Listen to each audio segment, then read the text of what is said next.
नमस्कार, सुस्वागतम, वेलकम। मैं निधि शिमाली आपके अपने इस यूट्यूब चैनल में आप सभी का स्वागत करती हूँ। आज मैं आपके सामने मिथुन राशि वालों का मई माह का मासिक राशिफल लेकर उपस्थित हुई हूँ। और सबसे पहले जान लेते हैं इस माह में आने वाले कुछ विशेष व्रत और त्योहारों के बारे में। 5 मई को बुद्ध पूर्णिमा का व्रत किया जाएगा और 31 मई को निर्जला एकादशी आ रही है, जो कि सभी एकादशियों में सबसे बड़ी और सर्वश्रेष्ठ एकादशी के रूप में जानी जाती है। इस मात्र एक एकादशी को करने से सभी एकादशियों का फल हमें एक साथ प्राप्त हो जाता है। कहते हैं कि इस दिन भगवान विष्णु की पूजा आराधना यदि निर्जल रहकर व्रत करके की जाए तो उसके सभी पाप धुल जाते हैं, कष्टों से मुक्ति मिलती है और वो भगवान के परम पद को प्राप्त करता है। चलिए बढ़ते हैं आगे और जान लेते हैं इस माह के ग्रह गोचर की स्थिति का हाल। सबसे पहले बात करते हैं ग्रहों के राजा सूर्य की, जो कि वर्तमान में अपनी उच्च की राशि मेष में विराजमान है और 15 मई को वे अपनी सम राशि वृषभ में प्रवेश कर जाएंगे। बुध ग्रह की बात करें तो वे इस पूरे माह अपनी मित्र राशि मेष में विराजमान रहेंगे। मंगल ग्रह की बात करें तो वे वर्तमान में अपनी सम राशि मिथुन में विराजमान है और 10 मई को अपनी नीच की राशि कर्क में प्रवेश कर जाएंगे। वहीं गुरु ग्रह की बात करें तो वे इस पूरे माह अपनी अति मित्र राशि मेष में विराजमान रहेंगे। शुक्र ग्रह वर्तमान में अपनी खुद की राशि वृषभ में स्वग्रही होकर विराजमान है और 2 मई को वे अपनी अति मित्र राशि मिथुन में प्रवेश करेंगे। 30 मई को पुनः राशि परिवर्तन करते हुए कर्क राशि में प्रवेश कर जाएंगे। शनि ग्रह की बात करें तो वे इस पूरे माह अपनी मूल त्रिकोण की राशि कुंभ में स्वग्रही होकर विराजमान रहेंगे और राहु और केतु की बात करें तो वे इस पूरे में अपनी सम राशियां मेष और तुला में विराजमान रहेंगे। तो ये है इस माह के ग्रह गोचर की स्थिति का हाल। अब इन ग्रहों की परिस्थितियों का क्या इफेक्ट आपको इस महीने देखने को मिलेगा, विशेषकर मिथुन राशि वालों को क्या परिणाम देखने को मिलेंगे, उसके बारे में जान लेते हैं। शुरू करते हैं मिथुन राशि वालों का मई माह का मासिक राशिफल।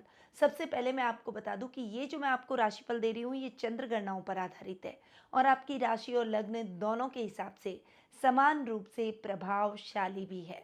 तो सबसे पहले आपके राशि स्वामी पर आते हैं, जो कि है बुध, और वे इस पूरे माह मेष राशि में विराजमान रहने वाले हैं। वहीं चूंकि लग्नेश अपने से 11वें जाकर बैठे हैं, इसीलिए ये समय आपके लिए बहुत ही अच्छा रहने वाला है। रिश्तों में मिठास रहेगी, सामाजिक मान सम्मान में बढ़ोतरी होगी, आपके बुजुर्गों का आशीर्वाद आप पर रहेगा, ददियाल से आपके रिलेशन और भी अधिक प्रगाढ़ और बेहतर होते हुए दिखाई देंगे। वहीं इस समय जो भी काम आप हाथ में लेंगे उसे बुद्धिमता से पूर्ण करते हुए दिखाई देंगे। अपनी इच्छाओं को भी आप इस माह पूर्ण करेंगे। रमणीक स्थलों की यात्राएं भी संभव है। वहीं अपने जिज्ञासाओं को शांत कर अपने विजन को आप बहुत क्लियर रखेंगे। तोल मोल कर चलने की आवश्यकता है। जितना सोच समझ कर कार्य करेंगे उसमें आप उतना ही अधिक लाभ प्राप्त करते हुए दिखाई देंगे। बुध के रिजल्ट लग्नेश के हिसाब से तो बहुत अच्छे देखने को मिलेंगे, क्योंकि लग्नेश बैठे हैं अपने से 11वें। परंतु लग्नेश चूंकि सुखेश भी हैं, यानी बुध सुख स्थान के भी स्वामी हैं, इसीलिए सुखेश की परिस्थितियों पर अगर मैं विचार करूं तो वे अपने से अष्टम जाकर बैठे हैं। बुध का अपने से अष्टम जाकर बैठना अच्छा नहीं। शनि की दृष्टियां इस समय राहु, बुध, सूर्य और उसके साथ साथ गुरु पर, चारों ग्रहों पर पड़ने वाली है, क्योंकि ये चारों ग्रह मेष राशि में विराजमान हैं। इसीलिए ये समय आपके सुखों में थोड़ा सा फ्लक्चुएशन ला सकता है। इस समय फाइनेंशियली आपको बहुत केयरफुल होकर चलना होगा। कोई भी अकस्मात खर्चे से विचलित न हो और अपना बजट देखकर चलें। कहीं घर के रिनोवेशन पर खर्चा आ सकता है, तो कहीं घर के रख रखाव पर, कोई इलेक्ट्रॉनिक गैजेट खराब हो गया तो वो लाना है, या फिर वाहन खराब हो गया तो नया वाहन खरीदना है। इस तरह के खर्चे आपके जीवन में आ सकते हैं। अब आपको सोचना है कि आपको किस बजट तक जाना है और कितना खर्च करना है। ये अगर एक प्लानिंग बनाकर, स्ट्रैटेजी बनाकर चलेंगे तो निश्चित रूप से फाइनेंशियली आपको किसी भी दिक्कत का सामना नहीं करना पड़ेगा, वरना समस्याएं बढ़ सकती है। इसीलिए थोड़ा सा केयरफुल होकर चलने में ही समझदारी है। इस समय आपकी माँ के साथ वाद विवाद से भी आपको बचना होगा। वहीं किसान वर्ग और दूध डेयरी पशुपालन से संबंधित जो लोग काम करते हैं उनको भी संभल कर रहना होगा, क्योंकि इस समय व्यापार में भी आपको उतार चढ़ाव देखने को मिलेगा। तो ये है बुध की स्थिति, जो कि आपके लग्नेश भी हैं और सुखेश भी हैं। अब आते हैं आपके द्वितीय स्थान पर। द्वितीय भाव के स्वामी हैं चंद्रमा, जो कि फ्लक्चुएट होते रहते हैं। यहाँ पर ध्यान देने योग्य बात यह है कि द्वितीय स्थान में मंगल नीच के होकर बैठे हैं और ये समय आपके लिए इतना अच्छा नहीं है। क्रोध और आवेश में आकर गलत डिसीजन लेने से बचें। कोर्ट कचहरी जैसे मामलों से जितना हो सके आपको इस समय दूर रहना होगा। अनर्गल विवादों से भी अपने आप को अलग रखना होगा, अन्यथा बुरी तरह से फंस सकते हैं।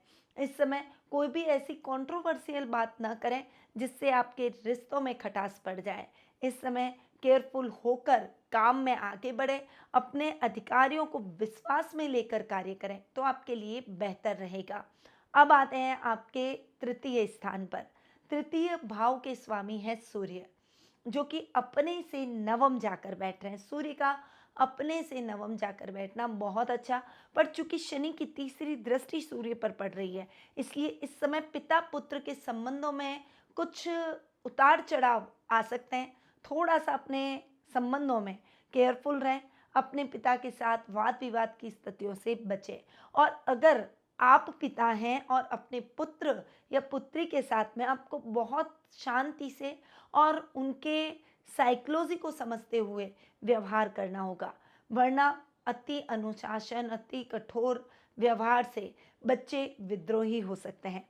इस समय परिस्थितियां आपके लिए इतनी अच्छी नहीं रहेगी।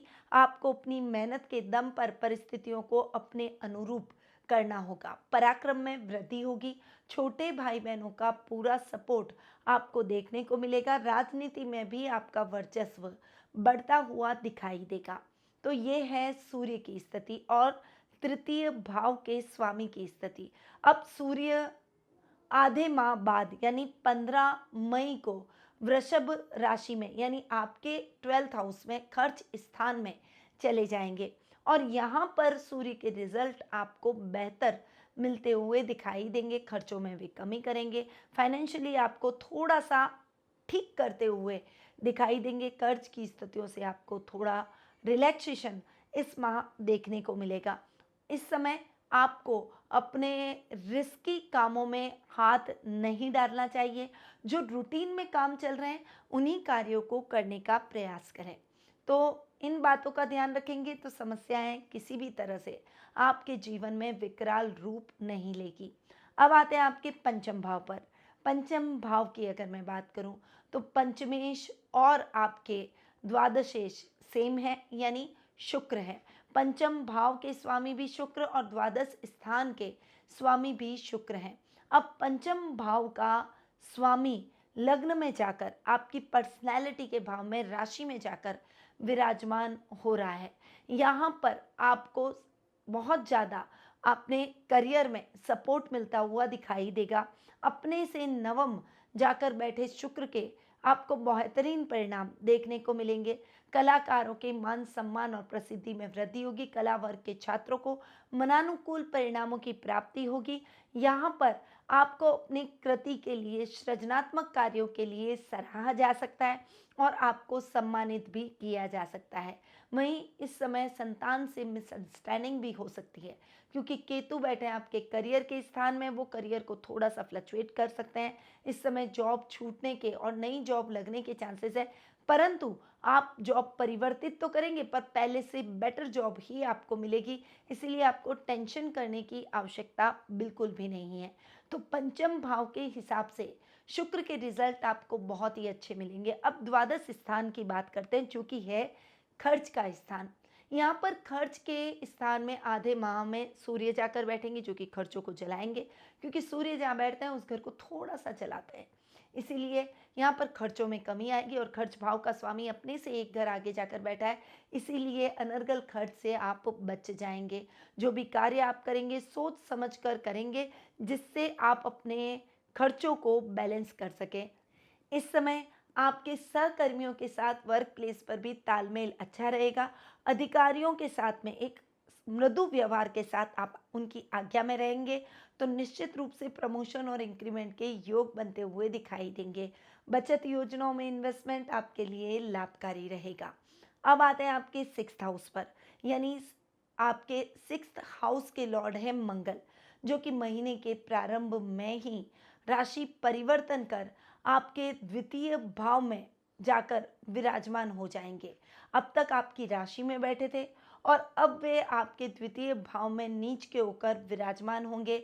10 मई को मंगल का ये जो राशि परिवर्तन है, ये आपके लिए कुछ विशेष परिवर्तन लेकर आएगा। जीवन में कुछ उतार चढ़ाव जैसी स्थितियां देखने को मिलेगी। हालांकि यहाँ पर सस्टेज यानी रोग भाव के स्वामी है मंगल, और मंगल अगर नीच के हो रहे हैं तो निश्चित रूप से स्वास्थ्य संबंधी समस्याओं में आपको रिलैक्सेशन मिलेगा। वहीं इस समय रुपए पैसे से संबंधित मिसमैनेजमेंट के काम भी आपके अब मैनेज होते हुए दिखाई देंगे। उन कार्यों में आप बहुत केयरफुल होकर अपने जीवन में आगे बढ़ने का प्रयास करेंगे। यात्राएं आपके लिए सुखद और मंगलमय रहेगी। इस समय भ्रम की स्थितियों से बाहर निकलेंगे। आपका विजन एकदम क्लियर होगा और आप अपने लक्ष्य की तरफ अग्रसर भी दिखाई देंगे, यानी बहुत फोकस नजर आएंगे। इससे प्रतिद्वंदी भी किसी भी प्रकार के व्यवधान आपके कार्यों में डालने में असफल रहेंगे। तो निश्चित रूप से मंगल के अच्छे परिणाम आपको रोग भाव के हिसाब से देखने को मिलेंगे, परंतु यहाँ पर मंगल रोग भाव के साथ साथ आपके लाभ भाव के भी स्वामी हैं, और लाभ भाव के स्वामी अपने से चतुर्थ लेकिन नीच के होकर बैठे हैं। इसीलिए लाभ की स्थितियां फ्लक्चुएट कर सकती है। थोड़ा सा केयरफुल होकर आपको अपने जीवन में आगे बढ़ने की आवश्यकता है। अति कोई भी कार्य में आपको लापरवाही करने से नुकसान की स्थितियां देखने को मिल सकती है। इसीलिए अपने कार्यों को खुद खड़े रहकर पूर्ण करें। जरूरत से ज़्यादा किसी पर भरोसा भी ना करें और अपने आत्मबल के भरोसे आगे बढ़ें। इस समय संगति करते समय भी सोच समझकर आपको संगति करनी होगी। गलत संगति से आप पथ भ्रष्ट हो सकते हैं, भ्रमित हो सकते हैं। इसीलिए मित्र बनाने से पहले उन मित्रों पर विचार करके ही आगे बढ़े। तो थोड़ा सा संभलेंगे तो लाभ की स्थितियां भी आपके लिए बेहतर रहेगी, पर केयरफुल होकर ही चलना पड़ेगा। तो ये है मंगल के रिजल्ट। अब बढ़ते हैं आगे और जान लेते हैं सप्तम भाव के बारे में। सप्तम भाव के स्वामी हैं गुरु, जो कि यहाँ पर आपके सुख स्थान के भी स्वामी हैं और जाकर बैठे हैं लाभ भाव में। शनि की दृष्टि का शिकार हो रखे हैं और राहु के साथ गुरु का चांडाल योग भी बन रहा है।